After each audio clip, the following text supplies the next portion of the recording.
दोस्तों हम जानते हैं आप हमें बहुत प्यार करते हैं और इसी प्यार के वजह से हम वीडियोस बनाने के लिए मोटिवेट होते हैं। पर मेरी आपसे एक रिक्वेस्ट है दोस्तों, वीडियो को सिर्फ लाइक करने के लिए ओपन ना करें। इसमें बहुत सारी लर्निंग्स होती है। ऐसा करने पर एक तो वीडियो से मिलने वाली सीख अधूरी रह जाती है और दूसरी इससे हमारे चैनल पर भी बुरा असर पड़ता है। सो प्लीज वीडियो को पूरा देखें, लाइक शेयर और कमेंट करें। आपके कमेंट्स हमें और मोटिवेट करते हैं। और चैनल को सब्सक्राइब कर बेल आइकॉन को दबा दे।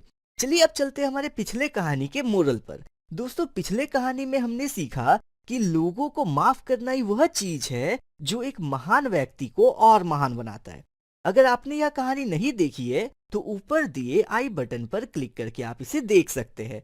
आज के वीडियो में हम देखेंगे एक पिता का दायित्व अपने बच्चे के प्रति कैसा होना चाहिए। लेखक लिविंगस्टन अपने एक लेख फादर फॉरगेट्स पिता भूल जाते हैं में अपने बेटे के लिए लिखा, सुनो बेटे, मैं तुमसे कुछ कहना चाहता हूँ। तुम गहरी नींद में सो रहे हो। तुम्हारा नन्हा सा हाथ तुम्हारे नाजुक गाल के नीचे दबा है और तुम्हारे पसीना पसीना ललाट पर घुंघराले बाल बिखरे हुए हैं। मैं तुम्हारे कमरे में चुपके से दाखिल हुआ हूँ अकेला। अभी कुछ ही मिनट पहले जब मैं लाइब्रेरी में अखबार पढ़ रहा था तो मुझे बहुत पश्चाताप हुआ। इसलिए तो आधी रात को मैं तुम्हारे पास खड़ा हूँ किसी अपराधी की तरह। जिन बातों के बारे में मैं सोच रहा था वे ये है बेटे, मैं आज तुम पर बहुत नाराज हुआ। जब तुम स्कूल जाने के लिए तैयार हो रहे थे तब मैंने तुम्हें खूब डांटा। तुमने टॉवल के बजाय पर्दे से हाथ पोंछ लिए थे। तुम्हारे जूते गंदे थे, इस बात पर भी मैंने तुम्हें बहुत कोसा। तुमने फर्श पर इधर उधर चीजें फेंक रखी थी, इस पर भी मैंने तुम्हें भला बुरा कहा।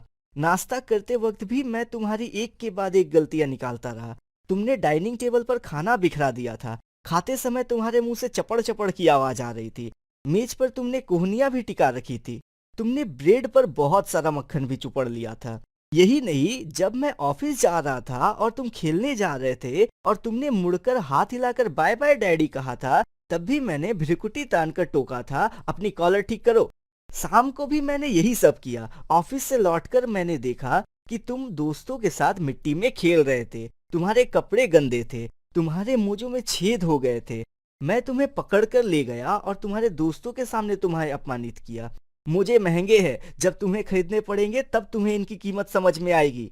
जरा सोचो तो सही, एक पिता अपने बेटे को इससे ज्यादा दिल किस तरह से दुखा सकता है। क्या तुम्हें याद है जब मैं लाइब्रेरी में पढ़ रहा था तब तुम रात को मेरे कमरे में आए थे किसी सहमे हुए मृगछौने की तरह।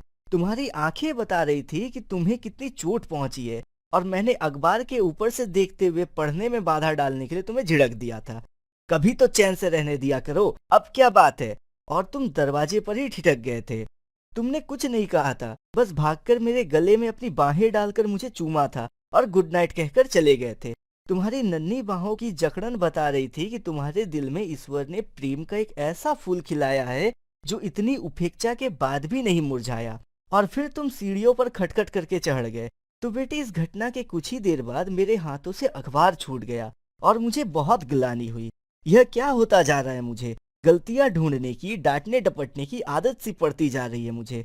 अपने बच्चे के बचपन का मैं यह पुरस्कार दे रहा हूँ? ऐसा नहीं है बेटे कि मैं तुम्हें प्यार नहीं करता, पर मैं एक बच्चे से जरूरत से ज्यादा उम्मीदें लगा बैठा था।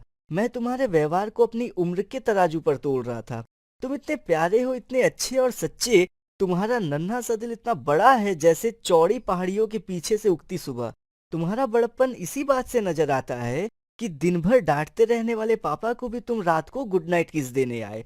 आज की रात और कुछ भी महत्वपूर्ण नहीं है बेटे। मैं अंधेरे में तुम्हारे सिरहाने आया हूँ और मैं यहाँ पर घुटने टिकाए बैठा हूँ शर्मिंदगी से। यह एक कमजोर पश्चाताप है। मैं जानता हूँ कि अगर मैं तुम्हें जगाकर यह सब कहूंगा तो शायद तुम नहीं समझ पाओगे, पर कल से मैं सचमुच तुम्हारा प्यारा पापा बनकर दिखाऊंगा। मैं तुम्हारे साथ खेलूंगा, तुम्हारी मजेदार बातें मन लगाकर सुनूंगा, तुम्हारे साथ खुलकर हंसूंगा और तुम्हारी तकलीफों को भी बांटूंगा। आगे से जब भी मैं तुम्हें डांटने के लिए मुंह खोलूंगा तो इससे पहले अपनी जीभ को अपने दांतों में दबा लूंगा। मुझे अफसोस है कि मैंने तुम्हें बच्चा नहीं बड़ा मान लिया था, परंतु आज जब मैं तुम्हें गुड़ी मुड़ी और थका थका पलंग पर सोया देख रहा हूँ बेटे, तुम मुझे एहसास होता है कि तुम तो अभी बच्चे ही हो। कल तक तुम अपनी माँ की बाहों में थे, उसके कंधे पर सिर रखे। मैंने तुमसे कितनी ज्यादा उम्मीदें लगा रखी थी। दोस्तों इस कहानी से आपने क्या सीखा हमें कमेंट कर बताइए। नेक्स्ट वीडियो में हम आपको एक पत्नी का अपने परिवार के प्रति दायित्व को बताएंगे। वीडियो को पूरा देखने के लिए आपका धन्यवाद। स्वस्थ रहे, खुश रहे, चैनल को सब्सक्राइब और कमेंट करना ना भूले और हमें अपना प्यार देते रहे। Wish you very all the best and get success.